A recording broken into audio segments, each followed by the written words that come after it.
with your Hey. mother. Sounds like a band. We're live right now. Thanks. With your mother. She's a delicate flower. A beautiful woman. Treat Yes. her right. For those of you who came here expecting us to talk about all 12 issues, we're doing 4 right now. Because I've only read 4. So we're going to break it up in 4s. So anyway, the first 4 issues of probably the best, I'd say, the miniseries that Marvel's put out to date. I think so. I mean, I personally haven't read Infinity Gauntlet, but then I do like this. I do like having heroes versus heroes. And it also, because this series, reading this, I love the 1994 Spider-Man cartoon where they actually brought in their own version of the Secret Wars.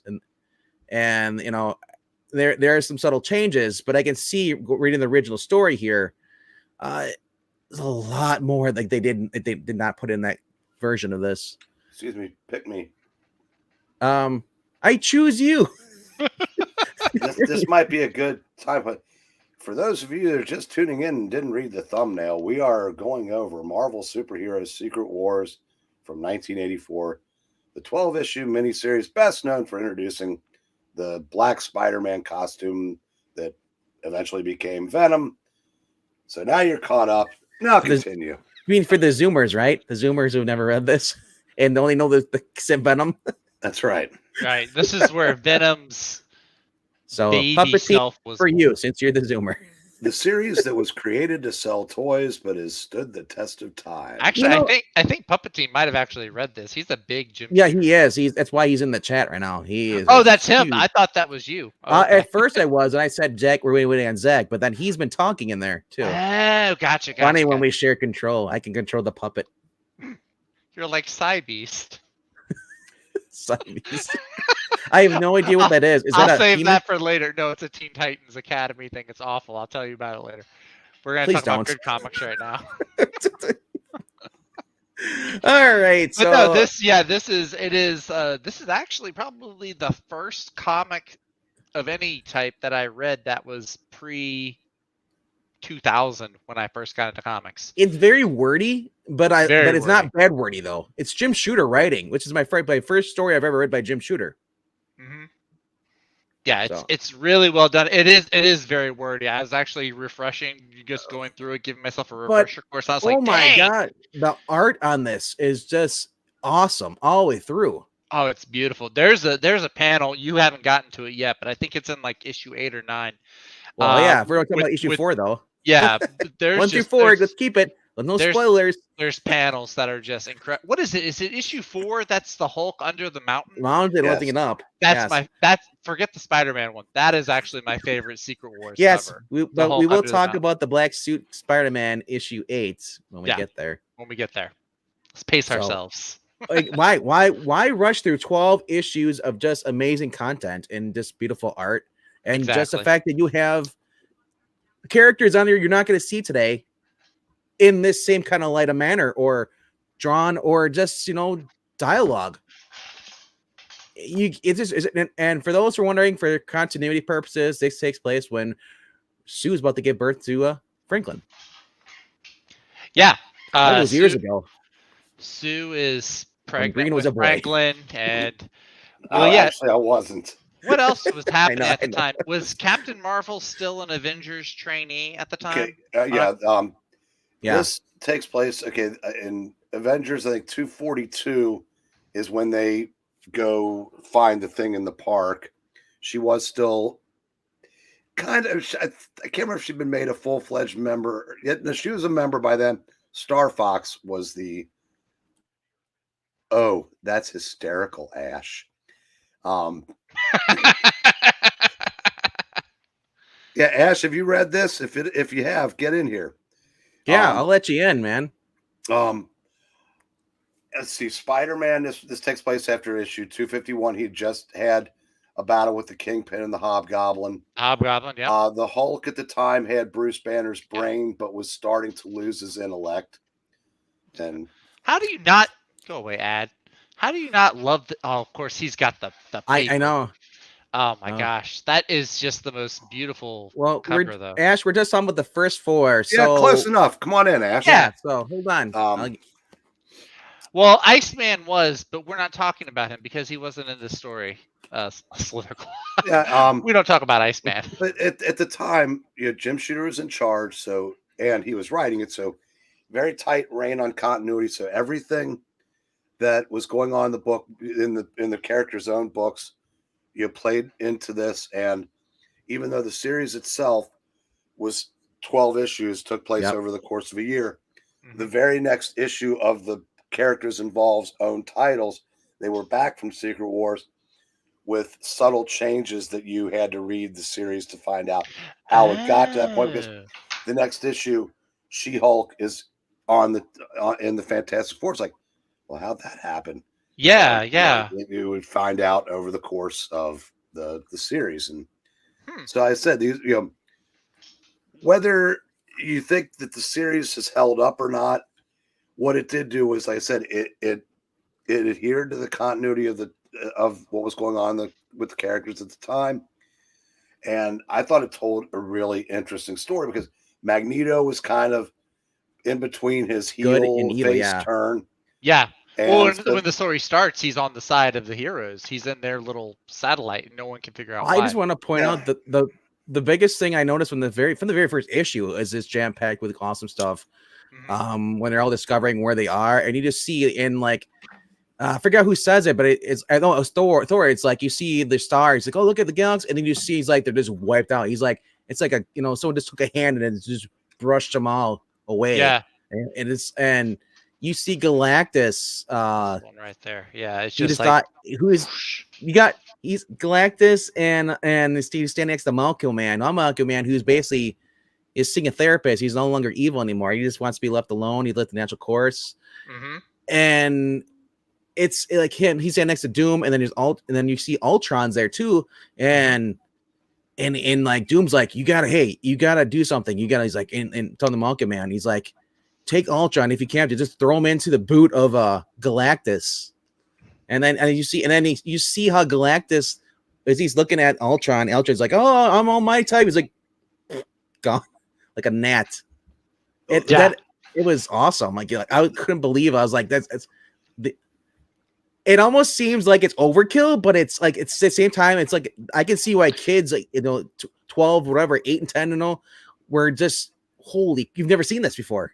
Well, it's also like I don't know so much that it's overkill because like a bunch of these heroes are like, this is their power level. You take the most powerful of the powerful heroes, you're not gonna get like these little fisticuffs. You're gonna get like Doom shows up and just wipes out an entire base. Well, I mean, because I remember I go back to when Galactus was first introduced, going to take over the Earth. You remember how you had the Silver Surfer, and then you had Ben, who was like the Thing at the time, because something happens in there. Then we'll talk about that. But you saw the Thing was actually like taking it to fight to Galactus.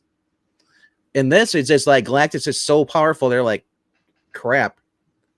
Almost like it's almost like they made him more respectable than Kirby did. Stan, like he's more powerful in this. Who, Galactus? Yeah.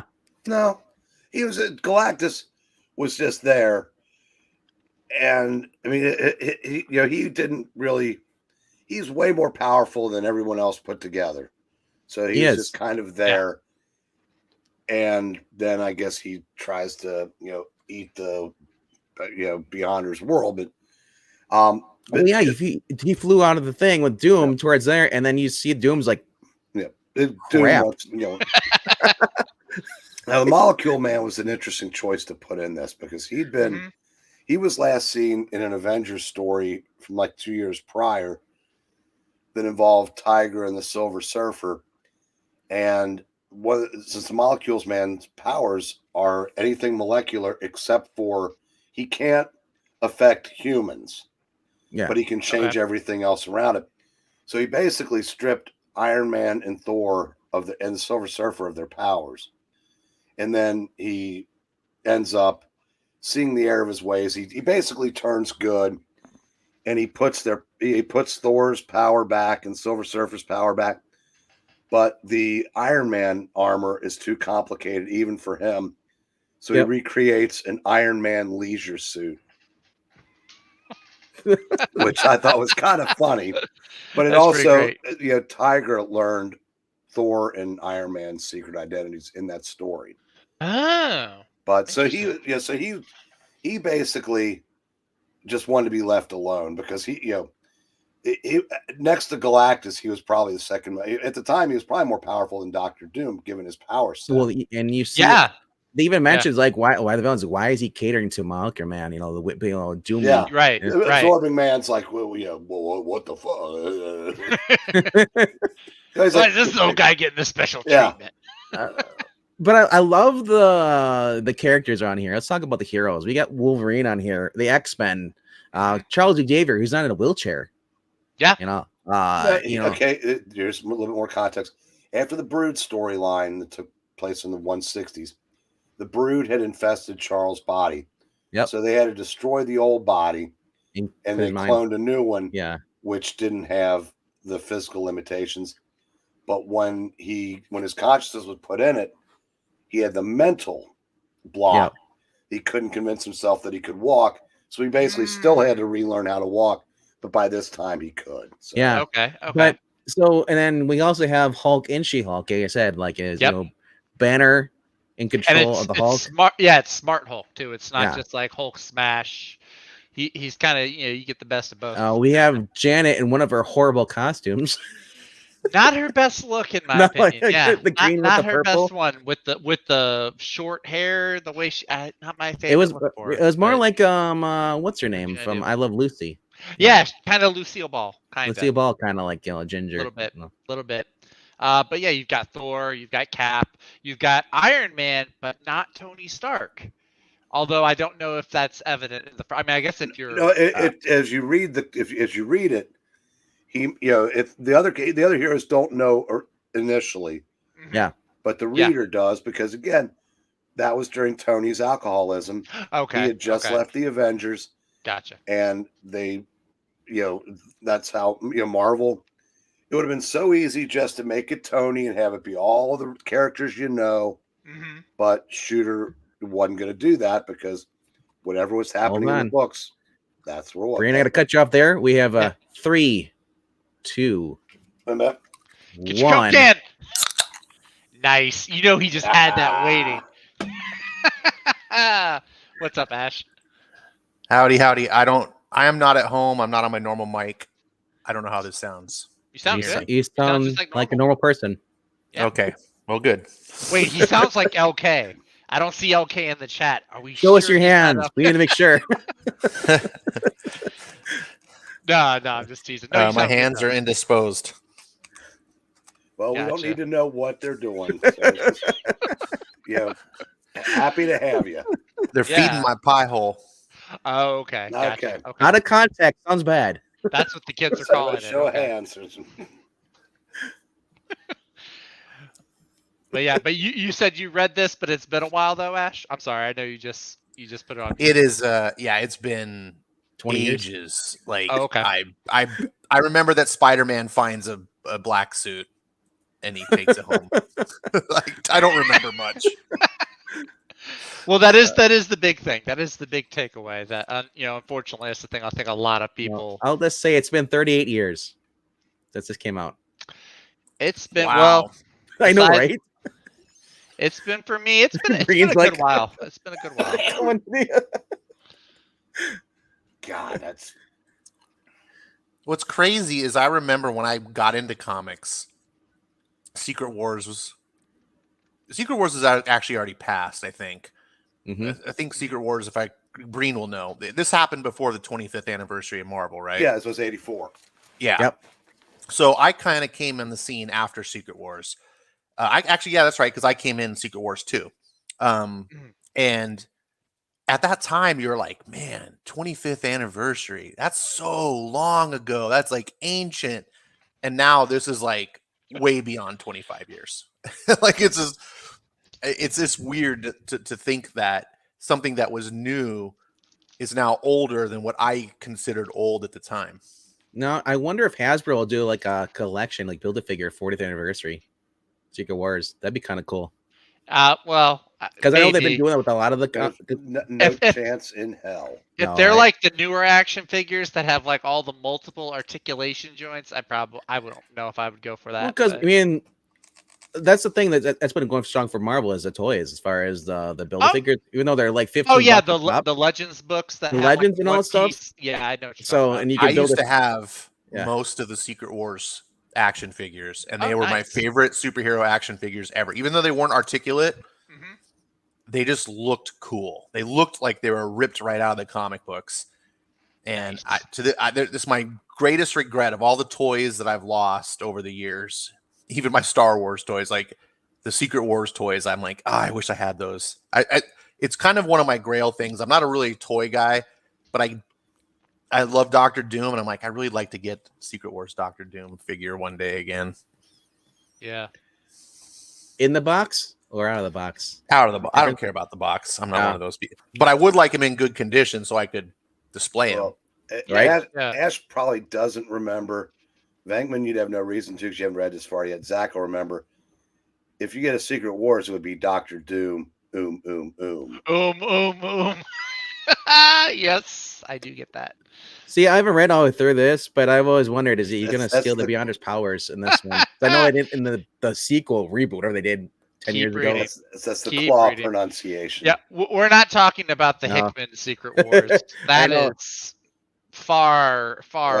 What is No. this Hickman of which you speak? Not even close. That's the guy that's on Substack. Well, they didn't even sell subs. I'm just upset about that. But no, this What's is the point of superior being one. on Substack if you can't get a good sub? Exactly. I mean, just go to Jersey Mike's. Right? Or Jimmy John's. We got another one by me now. Oh yeah. In my house. And I was tempted to go the other day. I'm like, then I remembered they're dang expensive. Oh. Jimmy John's. I only like one of theirs. I wouldn't make it in New York. Hey, speaking of expensive, Everything. I found gas for only $5.75 today. Did you go to Nice. Did you go 4 hours of Vegas? Did you go across state lines? No, it was here in San Diego. I was like, holy crap, it's $5.75. Like, that probably sounds like a lot to. No, I'm at $4.45. But like, gas is over $6 here. And well, yeah, it's $7 actually in some of the parts of California. Were you and so happy? When I saw the 5, I was like, oh, because you can occasionally find it for the $5.99 because the gas stations they just love to float at that number. But I was like, oh, $5.75. Wow. Swerve. Get in there. Right. I drove around and I wasted half a tank just so I could get it cheaper. How many big do I need to buy in order to get this free gas? I was like, this is half a Jimmy John's sub, or half a Jersey Mike sub. Did you pull in and see years? Did you see were there plastic bags over some of the gas pumps already because they were all tapped out? No. That's only in New Orleans when it floods. That is true. That is very true. Because there's only one gas station around and there's a gas shortage. Yep. Actually, I found gas today for $3.99, but still costs a lot to fill up my tank though. It's funny because we get the winter formula, and then we get the summer formula. They changed the octane, so like. I didn't know that was a thing. Let me just tell you, when you reach the point where $3.99 sounds amazing, then you know you're in trouble. Like I would kill for $3.99 gas, and like a year ago, I was like, $3.99? Are you out of your mind? Yep. And now I'm like, please give us $3.99 gas. Yeah, right. Yeah, I hear you. Yeah. I paid $4.45 for just regular unleaded gas. 87. Octane. Yeah, the 87. Yeah. Yeah. Wow. It's slowly going up in price. I'm like, no. No.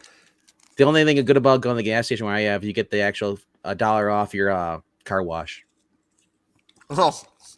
Yeah, but I can wash my own car. I know. I like that's a good one. Yeah. You just spent $120 to fill up your tank, but you get $1 off your car wash. Sweet. These two didn't acknowledge it, Breen, but I saw it. If you're convertible, you get a free hair wash. Sorry, I didn't mean to derail. No, it's okay. Exciting occurrence for me. So anyway, we're talking about the characters on here, just the villains. You have the Wrecking Crew in this. Yeah. Which has, and then we have the 2 new characters. Yeah, but they come along in issue number 2, I believe. Yeah. But I'm saying we're talking about the first 4. I don't think we're going in any particular order. Yeah. At this point. Okay. Yeah. But I gotta say, I did love Spider-Man's interactions in this. They're just fun, and it just made me think like imagine if they would have done everything around Spider-Man in this instead of like separate like they did now. Spider-Man definitely after reading this, you can kind of understand how other heroes get to be really annoyed with Spider-Man. Like I'm just like reading his interactions with like the Thing, and I'm just like, dude, if I was one of these guys, I'd want to just like pop him in the face or something. Like the third issue is pretty much this aspect. It said, like I was talking about before, we had everybody's missing home. People are like, I think it's Madeline Pryor's married to Cyclops at this point, right? Or is this before the Dark Phoenix? I'm not sure about Cyclops. I know Hawkeye had just got married to X Factor hadn't come out yet. Okay, because he's on his honeymoon. Yeah, Cyclops says I assume that was Jean Grey. I know because it was Madeline Pryor. It was Madeline Pryor. Okay. Yeah, Cyclops just got married to Madeline Pryor. Hawkeye had just got married to Mockingbird. Of course, Reed, Sue is pregnant. And you see that, I think it's issue 3 is actually where you see Ben says he hears Cyclops and Reed talking about their wives, and he's like, "Great guys, now I miss Alicia." Yeah. Yep. And now I'm having a moment of self-doubt. Eric, am I wrong? Was X Factor out by this point? No, X Factor was part of the 25th anniversary celebration. Yep. Okay, cool. I'm not crazy yet. Okay, cool. Yeah.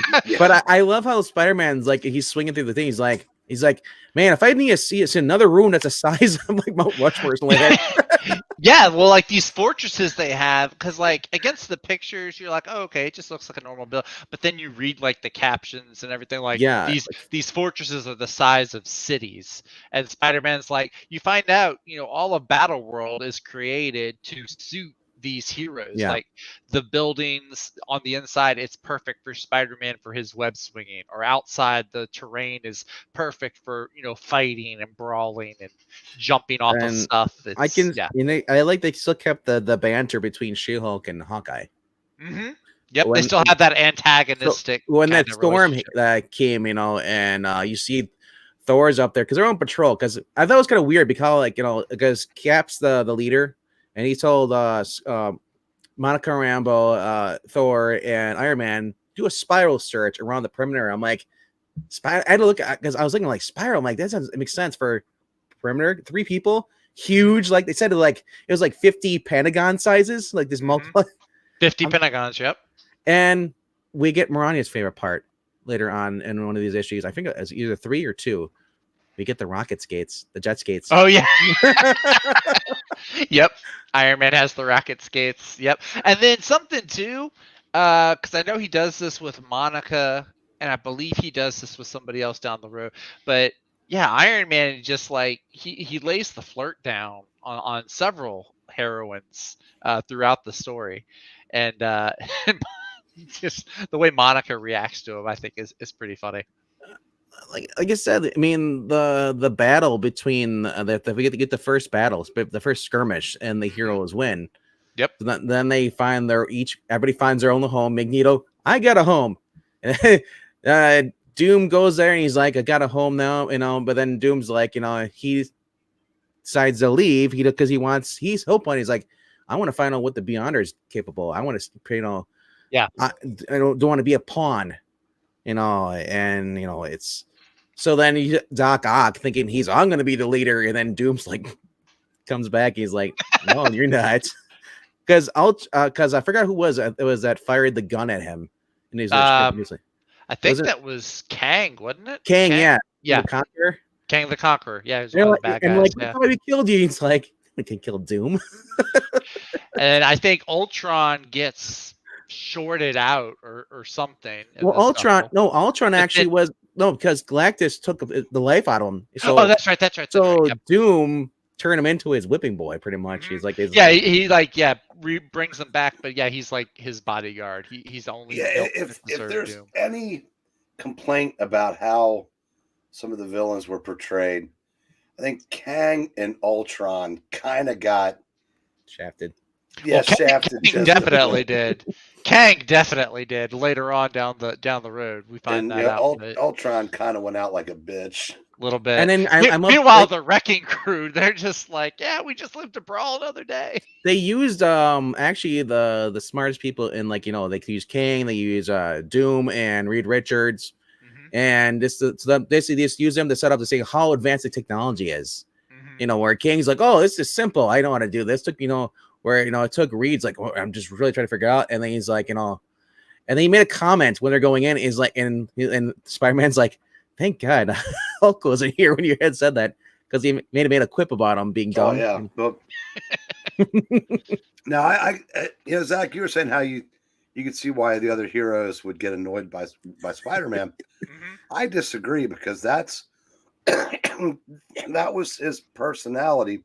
Yeah. And he had interactions with all these heroes before, including, you know, Monica. And that was just kind of how it was. I think Shooter did a really good job of understanding that Spider-Man may not be the most powerful No. hero in the fight, but there's no one more resilient. Yeah. And if, you know, they say if you give Captain America enough time, he could win any fight. You may not be able to say it about Spider-Man, but you say, but God damn, he's going to go down swinging. Yeah. And there's, I think it's issue 4, if I'm not mistaken, where he takes out Pile Driver with one punch. One punch. Yeah, you're right. Just knocks him out. And then takes out the delicate flower that I'll soon be voicing, Titania. Well, he also he goes toe to toe with all the X-Men at one point. Yeah, well, that's issue 2. Comic. That's Is it 2? I thought it was 3. Okay. 2 or 3. Yeah, that's an old comic trope, though, where you have the individual take on a team and hold their own for a few pages. Right. But then he scrams.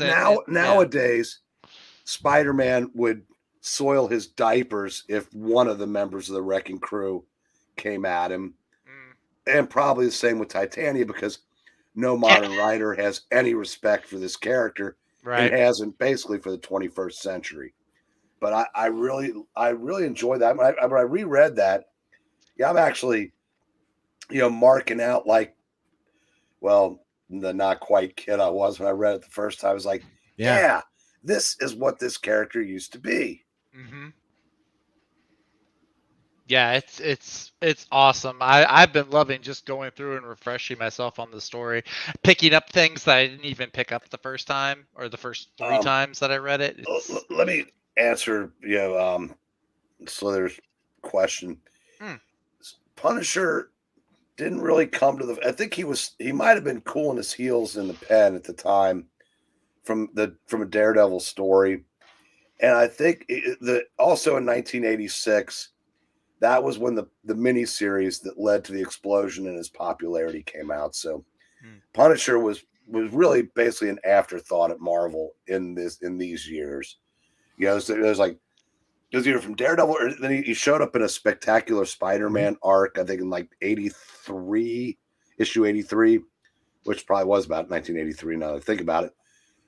And I said, and then when, you know, it was the miniseries a couple years after this that really put the character on the map to stay.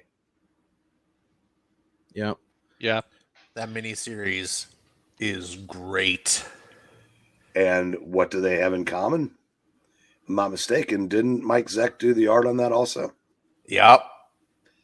Now I still have the Mike Zeck Punisher poster from that series. It's I for some reason managed not to throw it away. And it was probably in my video. All 5 of those covers are just amazing. Just iconic even today. You know, what, almost 40 years later? 36 years ago. Wow. Just I miss that Punisher. It's weird. It's weird to see characters that at one time were so popular that people just could not get enough of, and now they can't sell them. I was about to say if they tried, but they're not really trying. It's just sad how they've sapped all the life and then excitement. Punisher should be just a mainstay, and it's just weird that he's just an afterthought now. Yeah. Well, there's a couple reasons. I mean, the people that loved that version of the Punisher, a lot. I mean, if you were a young man when those came out, well, you're me now. There aren't a whole lot of guys my age still hanging around because the comic book industry has done a fantastic job of running us off. And That's true, but I think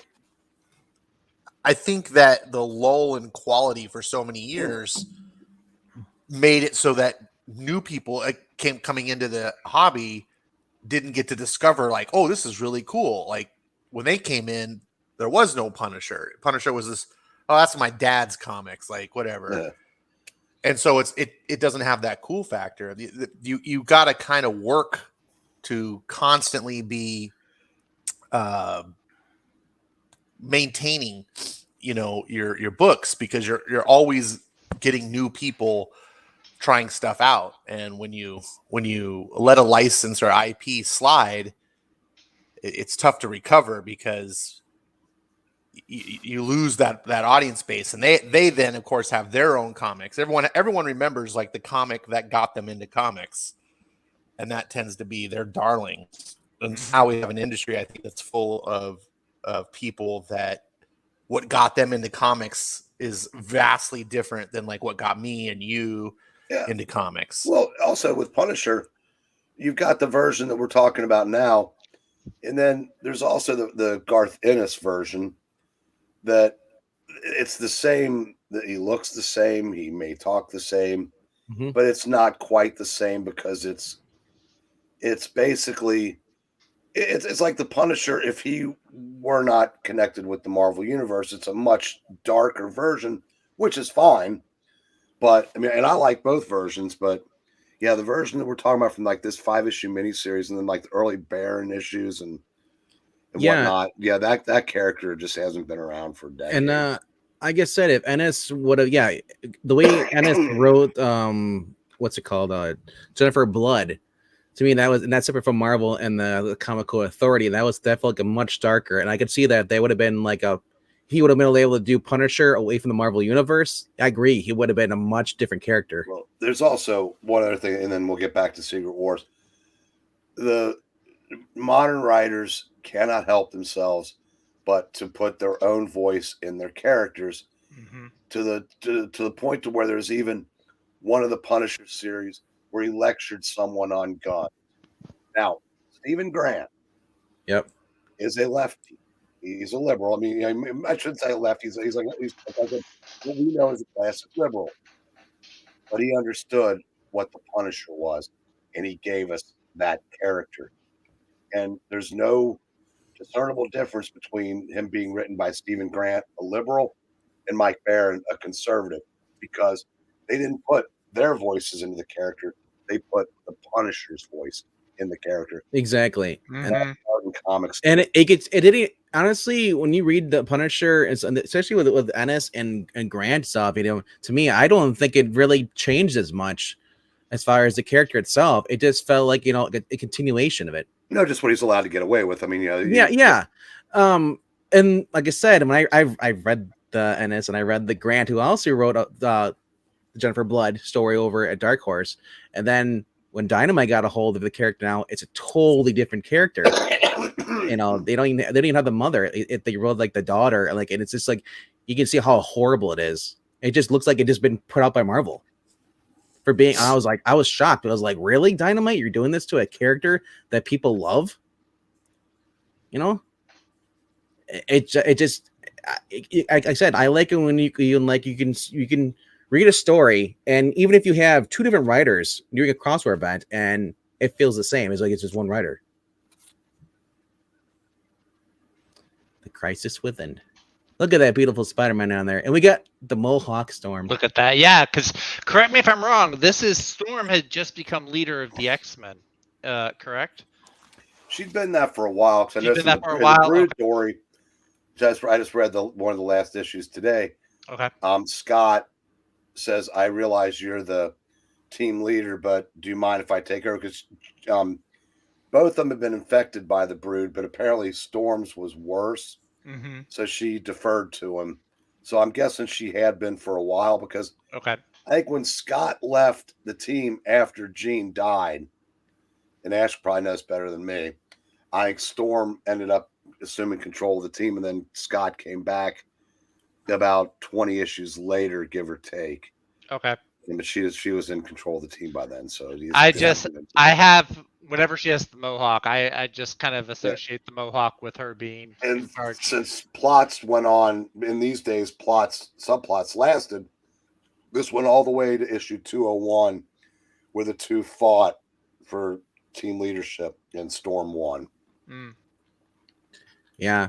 So I want to talk about especially some of these first 4 issues, right? The not cosmic level, but I mean just like the events as far as like destruction and stuff like that. You got the Mountain Command was in issue 4, this throwing in the mountains, like the mountains, no big deal. This is just the coolest cover. I don't care. Keep your black suit, Spider-Man. This is the coolest cover. Honestly, I never understood why the Spider-Man costume was much more entertaining to people that cover than that. That's a Hulk lifting up, and then the cover doesn't enjoy it justice. When you actually see how big it is inside the interior, yeah. holy Do crap! you know why? Because if I put $150 first appearance of a 150-ton mountain, just doesn't quite have the same. So the whole that you got to remember that the black costume for Spider-Man, from our perspective, is very like old news. Yeah. But when that comic hit the stands, and Spider-Man, who had been around, not quite 25 years yet, but he was one of the top Marvel character, like, to see him in that striking black costume, it blew fans' minds. Like, people are like, what's going on? Like, it makes you want to open that book and find out. That whole cover is cool, and it's been homaged. There's a naked times. Ben Grimm on there next to She-Hulk. But it's lucky Ben Grimm, man. It's just a cool cover. The Spider-Man one represents nostalgia. I mean, it evoked emotion. When you saw that on the stands, you were like, what is this? I know, but 150 billion tons stands the Hulk. Yeah, that's a cool cover. great. Yeah, that's Gorilla Monsoon math. Yeah, that's so it's cool because the whole scene that leads up to this is, the Avengers they've retreated from the villains that have attacked their base. A bunch of the characters are knocked out. Like, I think She-Hulk is knocked out. Ben Grimm, he has this thing where he transitions between the Thing and normal human Ben Grimm, and he can't control when it happens. So he's kind of useless. Spider-Man gets knocked out. Monica Rambeau gets knocked out by Dr. Octopus. And so as they're retreating, the Wrecking Crew, the Absorbing Man, they're just throwing like huge pieces of rubbish and trash at him, basically. And so, and Hawkeye and Iron Man, they were able to repulse and blow up some of the smaller pieces. But then Molecule Man, who's wanting to show off to the other new supervillain, Volcana, he's like, watch this. Picks up the whole range of mountains and then just clobbers it, just piles it on top of them. Just absolutely epic. It's incredible. And like I think they mentioned, like, right before the mountain's impact, Hulk and Iron Man are able to like dig out this little hole, and Hulk even explains he's using leverage, but he's not able to hold up the whole mountain range indefinitely. He's got like maybe a minute to hold it up. So here's something kind of crazy. I didn't realize this. Mm-hmm. The page, the original page where it showed Spider-Man wearing the costume for the first time was sold by Heritage Auctions in this year, January, $3 million. Just the page alone. Jeez. Wow. It's one of the most iconic I know covers in history. Yeah, that's true. That is true. But I'll go ahead, Bree. Zach, do you remember how Hulk is tricked into holding it up as long as he does? It's something to do with leverage, isn't it? Did they bet him? Reed starts giving him shit about being stupid to piss him off. Oh yeah, that's right. Because the angrier Hulk gets. And I love what he's explained. He goes, look, I didn't mean anything. He goes, skip it, Richards. I'm not that dumb. Yeah, the whole series, poor Banner. It's like he's smart Banner, but like he's obviously not the smartest guy in the room. And he's the other one we talked about. He's missing Betty. You know, he's missing. No, it has nothing to do with that. No, I want to point out before we talked about they're all missing life. I forgot about the Hulk because I always forget about the Hulk. He never at this time Betty was pissed as hell at him and tried. I know, but he said he missed his love too. So, but yeah. You know, in the Hulk's own series, for about a year, he had complete control of the Banner had complete control. Mm-hmm. Then it started slipping, and by this time, it was about halfway through, and then this led to an absolutely mindless, savage Hulk that culminated in Hulk 2, 98, 99, and 300. Mm-hmm. Done as a retrospective on Thinking Critical. Yeah. Check it out. But this was on the way to that. So he did a great job of straddling, the Hulk with Bruce Banner's intellect, but the rage was slowly overtaking him. Yeah. And he could not hold up his end intellectually. Whereas like Bruce Banner from 10 issues ago in his own book would have been able to go side by side with Reed and as far as like the two intellectual giants, but you also got to remember because Tony wasn't there either. Mm-hmm. So, right. But I mean, Reed's really the only smart guy there. Issue 3, they're Cap's going to wake him up because at dawn, what the storm's done, mm-hmm. That they're going to attack, and you just saw Banner he was realizing I can't focus, I can't do this, and I'm slowly fading away. He was also really mad. He was like, "Wingtip, you try to do that one more time, and I'll rip you in half." Like Bruce is just angry at everybody, and throughout the whole story, it feels like. But I mean, yeah, it's one of the other things though that I like with number 4, because one of the heroes that's not present at the moment, the X-Men, they're off. They're trying to, I think, form an alliance with Magneto. Does this guy have wings on his head? All the mutants have to stick together.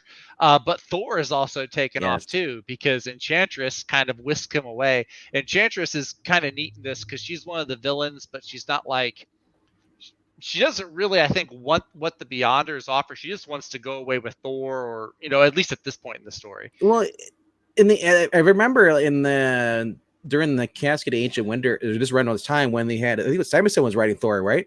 In this time. Yeah. She was infatuated with Thor at the time. She wanted to be with Thor. Mm-hmm. And then when Thor freed her from like a couple of issues ago, I think it was issue 2. He freed her from issue 2 or 3, yeah. Yeah, he freed her from her confines. The glass coffins. That's so weird. And she says, like, "You freed me. Like, did your friends betray you?" He's like, "No, but we are two gods, and they are too simple to understand what we have to talk about." Pretty much. Yep. And then Enchantress whisked him away. And then while they're away, they can actually feel the impact of Molecule Man dropping the mountains down on his team. So they come back, and it's Thor facing all the bad guys, and he's like, "If Thor has to fight you alone," it's like he looks over his shoulder. Is Enchantress going to back him up? And she just walks away. He's like, "So be it." Well, and Thor just goes crazy on all of them. Thor just like lays the smack. He on pretty all much, he's like, he was kind of like, as I mentioned before, when they had that the tip of that like mountain almost fell on their base. Mm-hmm. Anka is like getting ready, and She-Hulk's like, "What are you gonna do with that puny little arrow?" And it's like, So they let Thor. He's like, he's like, and Hawkeye made a correct assumption. Couldn't he just end this term? He's like, no, he loves it. He's inside somebody. Oh yeah. So he threw his hammer, destroyed the thing. So you can see this. He's having more fun. He just wants to fight too.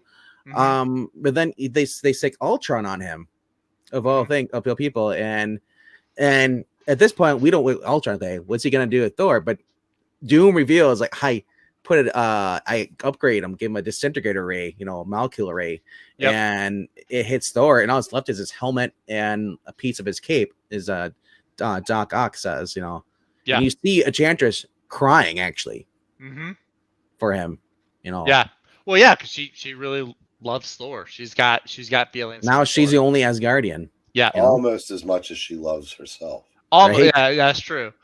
But then, meanwhile, under the mountain, while Reed is egging on Hulk to hold up the mountains and keep them all safe, and half of them are wiped out and are knocked unconscious. Reed is also taking Spider-Man's web shooters, and he's taking pieces of Iron Man's armor and Hawkeye's trick arrows, and he devises this device to where, you know, Human Torch gets one little controller to hold on to. I think Captain Marvel gets the other one, and they put all of their energy into this controller, and they're able to fire these giant laser repulsor rays out through Iron Man's gauntlets that shoot through, I think it's like 2 miles of mountain, he says, and just this massive hole in the mountainside. And that's how they get out from there. And yeah, that's where, like you said, Reed apologized. He's like, "Hey, Hulk, I didn't really mean it." And Banner's like, "Shut up." The other thing we talk about is the fact that Janet was kidnapped by Magneto, and oh yeah, but then she's like, that "I'm no was longer weird. Prisoner. Now I'll just be your lover." That was that was a head tilt. Just for Hank Pym. What? Well, too, because Magneto's kind of creepy about it too. He's Magneto. like, I've learned Janet's reading the kind of 80s. known for having a thing for the bad boys. yeah. And I'll just say, I've read it in the 80s with Magneto in the early 90s. He's just macking on any woman he gets. He gets Rogue after this. He was with Rogue, wasn't he? Yeah, he was with Rogue. Wasp. Yeah, he's something about him. I don't know what. But yeah, that was I love this. I'm like, so you're stuck on this planet. What powers do you want? Magneto, so I can make myself a comb. Yeah. Right, because as you read through, you find that Janet's just like really vain. She's like, "There's no manicurists, there's no department store." You can tell that the period, the time period about this too. You got Storm, it's not Storm, but you got Rogue, who just joined the X-Men recently, not too long ago, and she's in while the X-Men are flying towards Magneto's place. You see her thinking like, "Wow, if shit hits a fan, am I gonna stay with the X-Men or am I gonna join Doom?" I mean, she said, I would have been with Doom's army, you know, if this had happened months ago, a couple months. Yeah.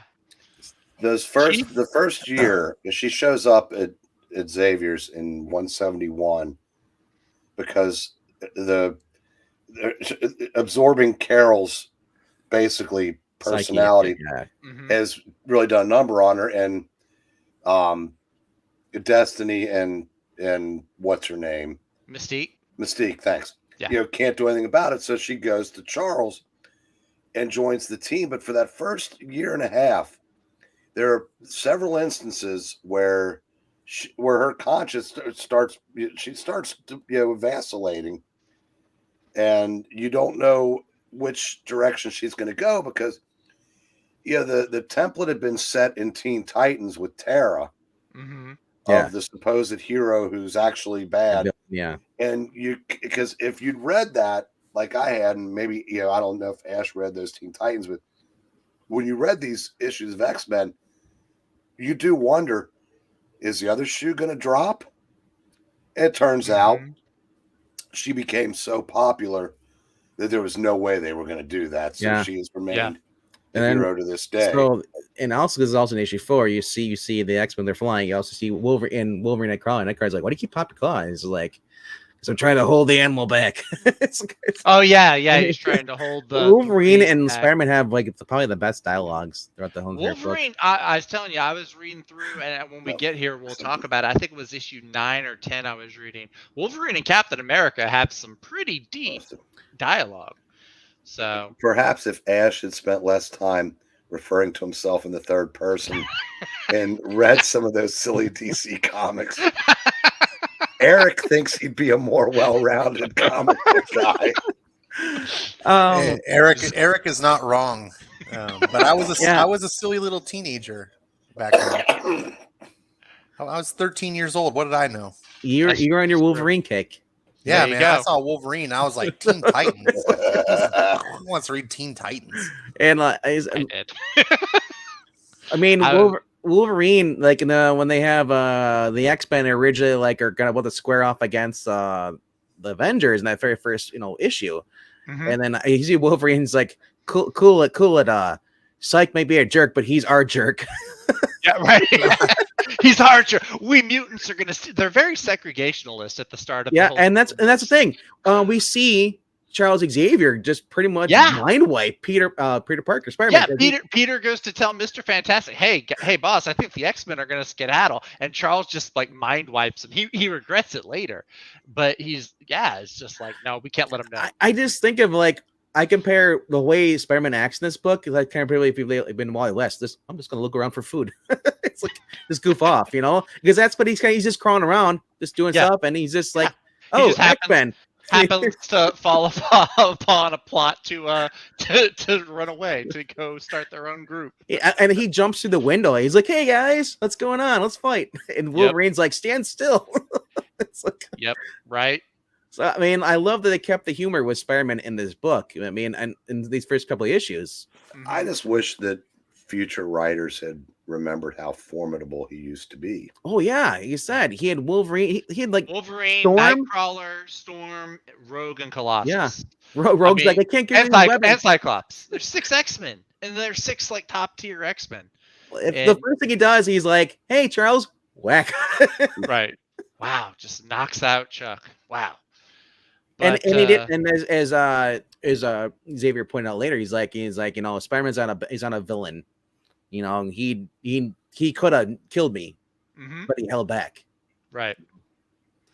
Well, that was also a thing too, right? Like, because of the whole way Spider-Man was written to be kind of the menace, right? Like, J. Jonah Jameson was always printing fake news about him, and the Marvel universe reflected that a little bit. You had people distrust him because he had, that negative reputation.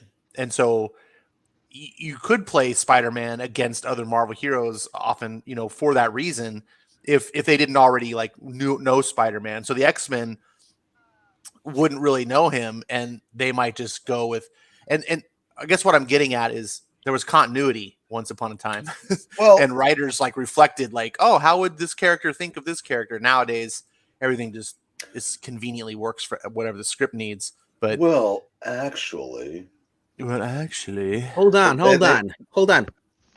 actually, that's right. Yes, actually, no, they had met in Marvel Team Up Annual #1, but to Ash's point, the thing with Spider-Man was because his reputation was so sullied by J. Jonah Jameson. Thanks for all 3 J's. It was like he had to prove himself with each new encounter, right? And that's kind of what this series did. But again, when it came time to fighting the villains, Spider-Man more than held his own. And I always reference this in Spider-Man 269 and 70 when he defeats Fire-Lord by basically punching him into unconsciousness. Marvel doesn't remember that Spider-Man exists, and I'm going to try to get off that soapbox for the rest. And of I'll just say, pointing out of Spider-Man, yes, it would have been great if they would have had Jameson in this whole 12 issues. With him. No, I'm sorry.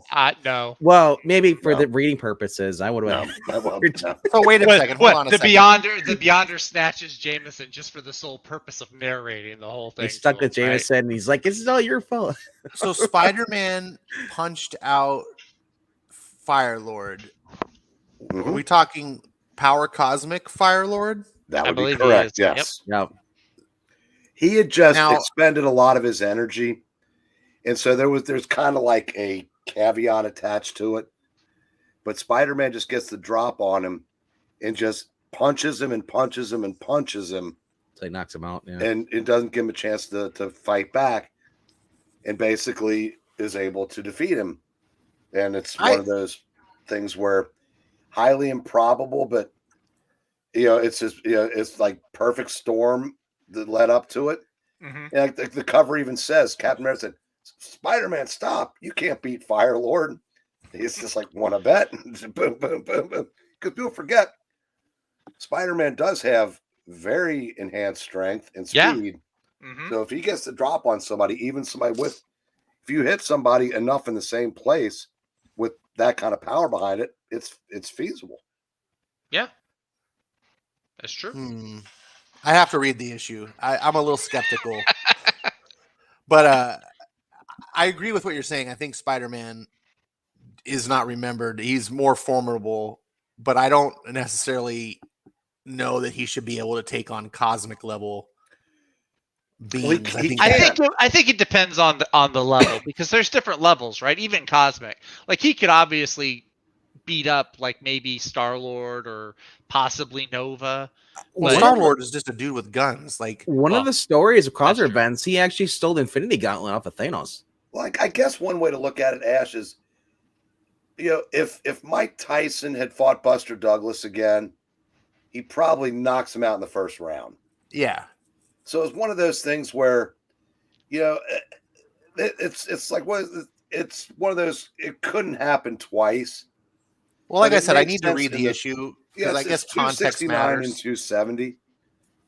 Context matters, obviously. I worry about that because you run into issues where street level characters are beating cosmic level characters, and then all of a sudden you go, wait a second, if you could handle Fire Lord, why are you having a problem with Doc Ock? Okay, all right, that's a good point. But it's like, okay, street level to me is Daredevil. Spider-Man is a street level character, but he has superpowers. It's like he can realistically, Spider-Man or Daredevil could never last a minute against like a Submariner or a Hulk. Spider-Man could, because of his strength and speed. He can't beat either one of them, but he can hang with them. I know. I mean, Spider-Man over the years has been written, especially not now, but back then, whenever he get knocked out by Doc Ock or anybody else, because he got distracted by something, temporarily distracted, and they took advantage of that and they knocked him out. But if nowadays But- Spider-Man would get knocked out by Frogman. Well, that's one of the things I used to like about Spider-Man was that he was more powerful than you would first presume. Yeah. But one of his weakness was that he was a kid and he lacked experience and he would make mistakes and he'd get distracted or things like that. And so that sort of mitigated and allowed for really interesting conflict. And I always, when I came in to be a fan of Spider-Man, I always viewed it like, oh yeah, Spider-Man, like in 10 years will be a really formidable hero.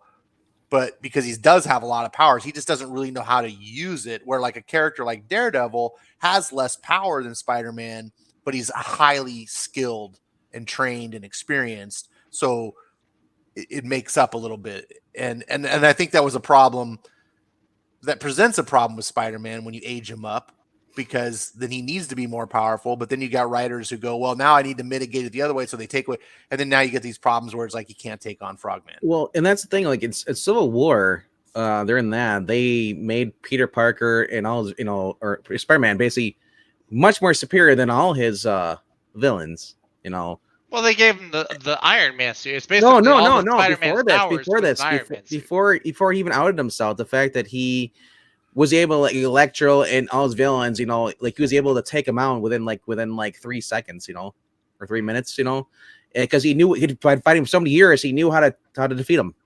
So it was like child's play for him. So he's like, you got these characters that used to like the Rhino, Electro, Vulture, and any of these guys, and then now he's like, you guys are child's play. I get you figured it out.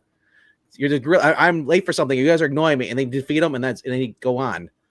But now they took that away now, and now he's back to being where he was. Like, he's just a punching bag, where he's not even really fighting the villains. He's basically is the villain now. You can see how the writers today don't know the characters. Zdarsky is at least done some study as far as for Daredevil, but he's also put his own spin on it too. I mean, as far as Elektra goes, he's definitely a huge spin on that character because, remember, she was dead. And they brought her back. They have no idea what to do with her since then. I don't know why they brought her back, I guess, because Daredevil needed a love interest. And he couldn't date the girl in the wheelchair. Well, Elektra is Daredevil's love interest. I mean, if you're going to bring Elektra back, which Marvel did many years ago, then I never understood why Daredevil, like, they wouldn't be an item. The only killing Elektra was what freed up Daredevil to have other love interests. Yes. And so bringing her back and then having her sleep around with every other guy in the Marvel universe. I don't know. Is it? It just seems kind of like you have Batman has Talia. He also has multiple other girls he's been getting with, but he's. Remember, Selena was originally his love interest, and then they brought in Talia, Silver St. Cloud. It just seems that they're doing that with some of these heroes, like Daredevil has had multiple girlfriends now, but they're trying to say that like now that Selena is Bruce's true love, but then same with the Electro is his true Daredevil's true love. It's like they can't make up their mind. Like some writers love the idea of them together, and other ones just despise that. Because look at Teenie Howard. Nope. Speaking of true love, rediverting back to Secret Wars, we can introspect on Daredevil later. The ending of issue 4 ends with our heroes. They come across the village of cat people, which is a really interesting part of the story, because one of the things that I think the story does really well, and this is probably what makes it so wordy, but it does actually focus on each of these characters and what their thoughts are, what they're going through. And remember, we talked about how like Reed and Scott and Hawkeye and the Thing, they're missing their What's going on over there? I'm sorry. It sounded like Invader Zim or something. But yeah, they're all missing like their wives and everything. Well, Colossus, a bit creepier, is missing Kitty Pryde at this point. I miss my 14-year-old girlfriend. I miss my girlfriend, and waiting for you, and the things we'll do when you're grown. I read married, and I was like, oh, Peter, that's so creepy. But we come to the village of the cat people, though, and there's Zaji. I think that's her name. I keep wanting to call her Zsa Zsa Gabor. But yeah, she's this healer person. She's got like these healing powers. And I think it's in issue 4 we first meet her. Yeah. She fixes the Human Torch. He gets a broken arm. She-Hulk, yeah. And She-Hulk's wounded too. And of course, Johnny, being the ladies' man that he thinks he is, puts the moves for on you. her. I'll tumble for you. Yes, that's how you knew it was 1984. All right. I know. Okay. All right. Yeah. No, but that's right. And remember, on Father's Day, Vank, I get to try that line of, why don't they just call him Girl George? It would cut down on all the confusion. Yes, Father's Day, you'll be joining us for Commando Brain. I eat green berets for breakfast, and right now I'm very hungry. I can't wait. I'm tired. Where's Sully? I let him go. I gotta point out though, the cat people, their dialogue is just awesome. It's just a bunch of squiggly lines. Yeah. It's not an attempt at can't understand it. Which I kind of dig it, actually, because I mean nowadays you get so many like cop outs, like people, you'll have a translator device, or breathe in the psychic gas and you'll speak the same language. I kind of like the mystery to the dialogue. But then, of course, and as you read on, you'll see that Zaji does try to say Johnny's name. She called him Janny, which is kind of funny. Johnny. Yeah.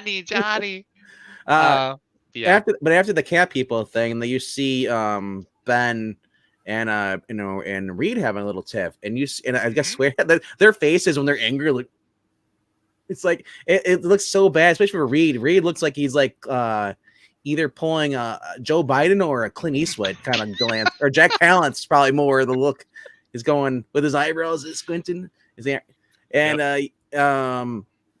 mean, heck, why does Ben look like Scott Bakula?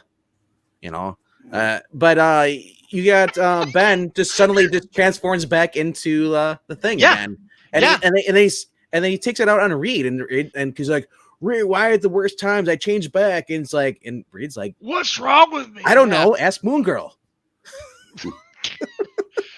Yeah, he's like, well, I guess I better go hide somewhere before I give all these cat people the heebie-jeebies. Hey, Geek Hero. Thank you. Stop by, man. That's awesome.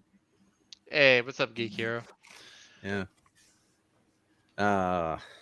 But yeah, this is. I mean, yeah, these first 4 issues. I mean, they're just. I mean, I think they're fantastic. Fantastic start to the story. And then you see, and then at the very last thing you see is Reed. He looks up, sees Galactus. He's like, and Galactus is like this the whole entire time. For 4 issues, he's like this. Yep. And you're wondering, Reed's like, what oh my the gosh, heck he is moved. doing? Yeah, it's like, what the heck is this guy doing? Because he gets knocked out. You know, in the He stands up and walks away. As Doom tries to talk to him, he's like, he's ignoring me like a manette. Right. He gets knocked out, and then he finally gets. But he just goes and stands up on that mountain. And I mean, Galactus. He said in the first issue, he said, "The Beyonder. Oh my gosh, you were a god. You know, your power level is beyond normal gods here. It's like you could feed me indefinitely. You know. Mm-hmm. So what do we learn? Sacrifice the Beyonder so planets can be saved." All right, so man, these first 4 issues are, like I said, I like them. A little wordy for my taste because I forgot that old books actually have a lot of words. Yeah, but they actually said something. I know, That's true, right? Yeah, it's not all the characters talking like high schoolers.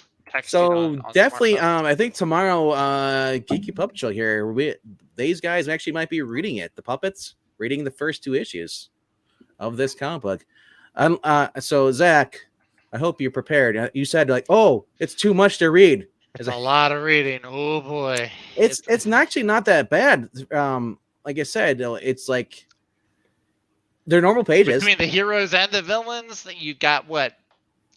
Maybe 15-ish characters, heroes, and then you got the villains. I mean, it's not like the narrator is going to have a lot to do.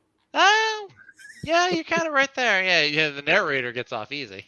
Yeah, especially issue 4. But luckily for Marania, there's only 2 women. Oh, wait, 4.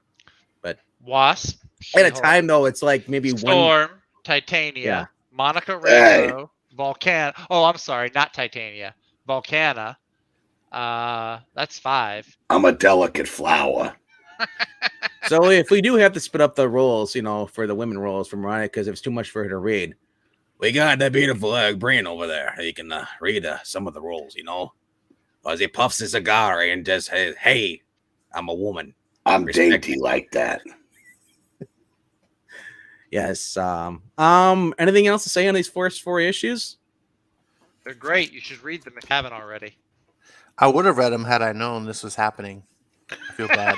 Well, you had 24 notice. We'll be convening here next week. Yeah, the next. Depending on, well, wait a second. Nadia, what time are we streaming next Thursday? Yes, I think next week we'll be back to normal. Next week should be back to normal. She'll be back working on her clinical rounds, so she won't be home early. So I'll be. Yeah, what she needed. Now she's done. She doesn't need them anymore. Well, I don't need to. I don't need to be late anymore. So she's like, "This is what I gave up my work time for, to spend time with you." Oh, hey! We had Wings. We watched the Atom Project. We had a good time. At least that's a good movie. Yeah, it's a great movie. Can't say anything about the Wings. I don't know. I still cry at the same 2 spots. As long as you didn't get Wingstop, you're fine. No, didn't get Wingstop. Not at all. Ugh. And I apologize for those who like Wingstop. Isn't it Thigh Stop now? Didn't they switch to Thighs? Thigh Stop. Yeah, they switched to Thighs. That's a different place. Honestly, where I live up here in shortage, Wisconsin, it's called Stop because they went out of business. Well, man, the price of wings has gone up so crazy. If you just want to buy like frozen wings in the grocery store, it's like $35 a bag. The wings place that we actually got our chicken from, their wings have gone up, and we got boneless. We basically just got chicken tenders. And Arby's just stopped selling wings now. Now they got that nasty burger there. Don't buy it. Trust me. Arby's went back to burger. I disagree. Ugh. I've had it twice and loved it. Just don't get all the crap on it. Just get it.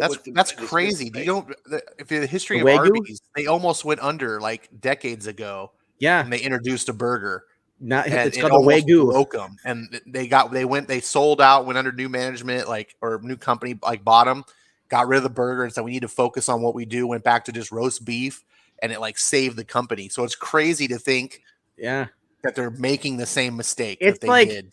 half burger, half something else But combined here's with the it. problem. I remember when they were Right just now, made as curly fries. Arby's has two things worth getting: the boneless wings in these burgers. Well, You the notice wings I are didn't gone by say me. roast beef.